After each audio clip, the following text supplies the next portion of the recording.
the $26 million Opal Tower Bill. Let's have a look. Hello everyone, Florian Heise here, and welcome to another episode of Heise Says. I thought we'd start the day by having a look at this news.com.au article about the $26 million bill for Icon. This will be interesting to follow on with this case, what's eventuating at Opal Tower. If you're not familiar with it, there was cracking in some panels, and the owners or body corporate sued the state government because they owned the land, and there was a portion where they're considered the developer, so they could sue them. The state government went after the developer or the builder, saying they need to indemnify them. So it is now turned into the age-old blame game, which is a fun part when you're involved in the construction. Even if you're, even if you have done nothing wrong, you can get swept up into these lawsuits, guys. That's one of the challenges of being involved in the construction industry at all. It's all good fun. So builders of the cracked apartment complex Opal Towers have revealed the multi-million-dollar cost of the building's evacuation in court documents filed this month. Icon Co. says it has spent $26.5 million so far on fixing defects and covering other costs for residents and owners, including more than $10 million for accommodation in hotels and other storage costs. Residents of the 392-unit building in Sydney Olympic Park were evacuated on Christmas Eve 2018 after they heard loud noises and felt minor tremors. Cracking was later discovered on 3 floors. Now, there's just one takeaway from this, guys, that we need to dwell on. The builder didn't phoenix, they didn't disappear. They were large enough that they could handle this amount of money. They could bankroll it to keep it going. So that is a positive. That is a positive, and that I will, say good on Icon for doing that.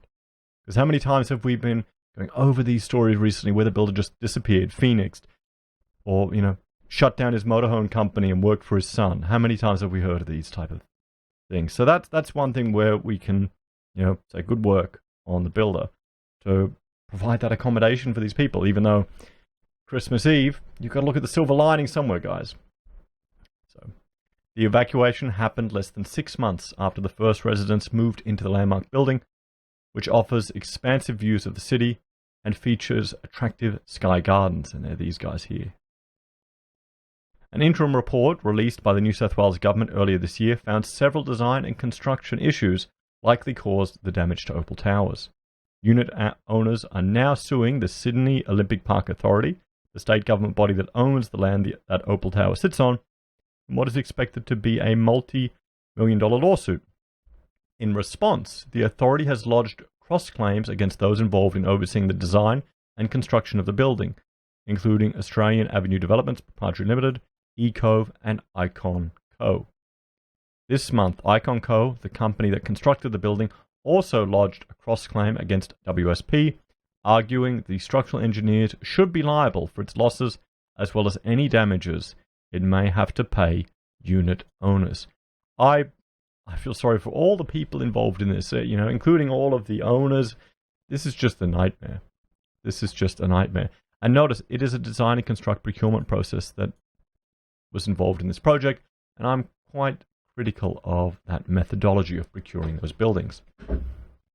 You'll see, I'd argue it's a common factor in a lot of these issues that we're seeing, because the problem is, when you're going in that design and construct method, the traditional policemen of the industry, the architects and the certifiers, can often be underneath the contractor. And that can cause conflicts of interest, and it can disrupt communication flows, particularly if there are issues with the building. The documents filed at the New South Wales Supreme Court on December 3 suggest Icon should be reimbursed for $26 million and change in costs. This includes $6.8 it's spent on accommodation and storage costs for unit owners, as well as $4 million on accommodation costs for renters. Another $144,913 was spent on covering lost rental income for owners who were unable to lease their properties in the aftermath of the evacuation and during the repair works. Icon says it has cost $13.7 million so far to fix the common property, and $128,531 was paid to owners for access to certain units so repairs could be done. Another $1.7 million was paid to the owner's corporation to cover insurance costs, so it did not have to ask owners for the money. The court documents also revealed more details about the structural problems at Opal Tower and how they may have occurred. Icon Co. argues that WSP failed to design load-bearing beams, known as hob beams, that were strong enough to prevent the cracking, and also did not specify a specific strength of concrete. Ooh. That would be concerning. Here's the damaged floor. Look at that. I mean, you don't want that in a unit. And here is damage at Opal Tower. It also suggests that WSP approved design changes to allow precast panel on level 4 to be replaced with an in-situ wall and to increase the thickness of the panel on level 10 to 200 millimeters. Okay, I'm going to have to get those documents and go through them, I think. Icon Co. says it sent WSP a photo of an electrical conduit placed within a hob beam and received a reply that the photo appeared to comply with structural drawings, so assumed it was in accordance with the design. See, this is the thing, guys. This is how it can happen. Just little emails can get sent back and forth. Photographs can get sent. And they're making, Icon made an assumption based on this information. So we'll see. We'll see where this goes. This will be interesting to follow. Icon Co. also says it was led to believe that WSP had approved certain other changes because it had placed a reviewal stamp on the drawings. So this is the issue. If you get a shop drawing done by a third party, like a panel fabricator, and then they get the engineer to review it, the engineer isn't taking complete responsibility of it, but they are reviewing it. Yeah, this is going to be messy, guys. This includes changes to the thickness of the panel on level 16 and reducing the amount of grout used between the precast panel and the hob beams that they sat on. The reviewal stamp indicates the drawing has been reviewed, no comments, and noted the drawing has been checked for structural adequacy only in the final compliance with the design intent. It also notes the review does not relieve the builder of responsibility under the contract. Compliance with specific requirements and statutory regulations remain the responsibility of the builder.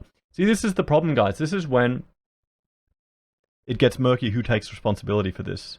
It's still the builder's job to ensure it complies with the design, and WSP are doing a favor and essentially checking it. That's where a third-party engineer should be hired in this process to review the drawings, I would say, of the shop drawing. Oh, it's messy. It's going to be messy, guys.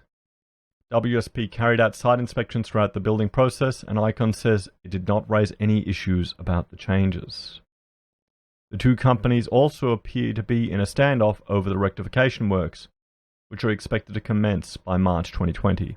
Icon says WSP is refusing to provide rectification design certification to confirm its design drawings comply with the Building Code of Australia and other relevant standards. But WSP is asking Icon to clarify why it needs to provide this certificate. There you go. Well, yes, that's interesting that they're asking for that information. You will often get, in this situation, you'll often get builders getting you to sign certificates, trying to take on responsibility. That is the builder's responsibility. I've had that. I've had a job out at the airport where they wanted me to sign off that everything was in compliance with the drawings. And I go, no, I can't do that. You fired me from the contract administration stage. You said you didn't need me to come and visit the site. You've got to sign it. So that was a dodgy client, that one there, going through that process, just trying to cut corners and save money. So guys, what do you think? Who do you think's at fault? Where do you think it will end up? It seems like a really messy process that has gone through. And this is where just a slight change, a slight variation can have huge implications on a job like this. It's going to be messy. Let me know what your opinions are in the comments, guys. You think it's an Icon issue? You think it's a WSP issue? You think they missed something? See, if they missed one little thing on a drawing done by a third party, there you go. This is why I like getting building information modeling data from the shoppies, bringing it in to cross-check and do an error check with your data. Not just look at the drawings. I hate reviewing the drawings. Anyway, guys, thank you for watching. Let me know what your opinion is. Please like, share, and subscribe to the channel. If you enjoy the content and want to help us produce more, I have a Patreon where you can make a small donation. We also have Amazon and eBay affiliate links and merch on the Heise website. Take care, guys. Have a great day, and I will see you later.